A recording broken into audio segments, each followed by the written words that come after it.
Tukoy na raw ng Bureau of Immigration kung sino-sino ang mga tumulong umano kay dismissed Mayor Alice Guo na makapagtago sa Indonesia kung saan din siya naaresto. Kaugnay niya makapanayam natin si Dana Sandoval, ang tagapagsalita ng Bureau of Immigration. Magandang umaga, Ma'am Dana. Good morning po. Una po muna, may dagdag impormasyon ba kayo kung bakit na-delay yung pag-alis ni Alice Guo sa Indonesia? Well, wala naman pong masyadong naging problema pagdating po sa Okay. Indonesia nung papunta dito. I think it was just the logistics of everything.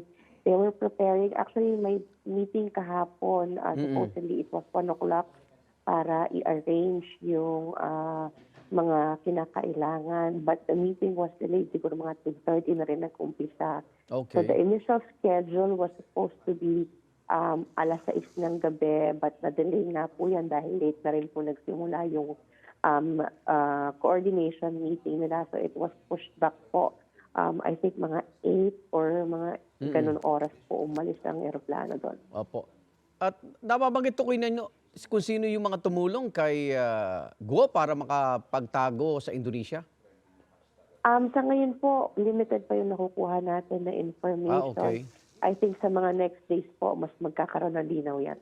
Ang immigration po ba may impormasyon dun sa sinasabing death threats na ipinarating niya kay Secretary Abalos? Ito po narinig ng ating mga tauhan during the transport niya mula po sa Indonesia pabalik po ng Pilipinas. But no further details po ang nakuha natin. But briefly, nabanggit niya po doon sa mga tauhan natin na meron daw po siya mga natatanggap na ganito. Opo. Na-verify na rin ba yung sinasabi nung umani kapatid niyang palipat-lipat silang ng bangka? Yun din po yung initial na sinasabi pero wala pa pong kalinawan. Baka po sa mga susunod sa interviews po, baka mas magkaroon po tayo ng details tungkol dyan. Si Wesley Goho, nahanap na ba o nagparating na ba ng kanyang kahandaang sumuko rin, Ma'am Dana?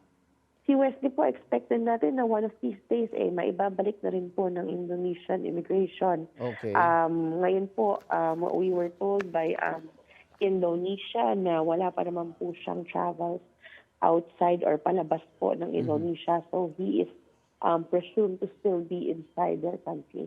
Opo. Reaction lang po, meron bang mga taga-BI o Bureau of Immigration nagpa-selfie kay Alice Guo?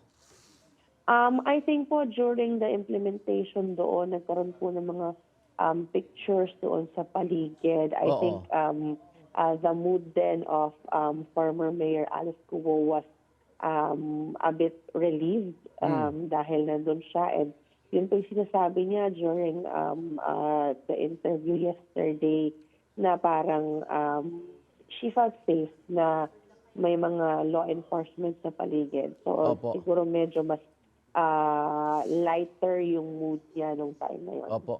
Wala kayong utos sa ating mga otoridad pag ganyan ang sitwasyon na may hinuhuli, magpapaselfie ho, Ma'am Dana?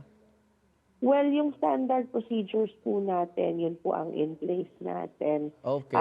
Doon po sa mga tauhan natin. Okay. Ay, maraming salamat. Congratulations, Ma'am Dana Sandoval, sa effort ng BI para mahuli po itong si Alice Guo. Ingat po kayo. Salamat po. Salamat, Igan. Igan, mauna ka sa mga balita. Mag-subscribe sa GMA Integrated News sa YouTube. Sa mga kapuso abroad, subaybayan nyo kami sa GMA Pinoy TV at sa www.gmanews.tv.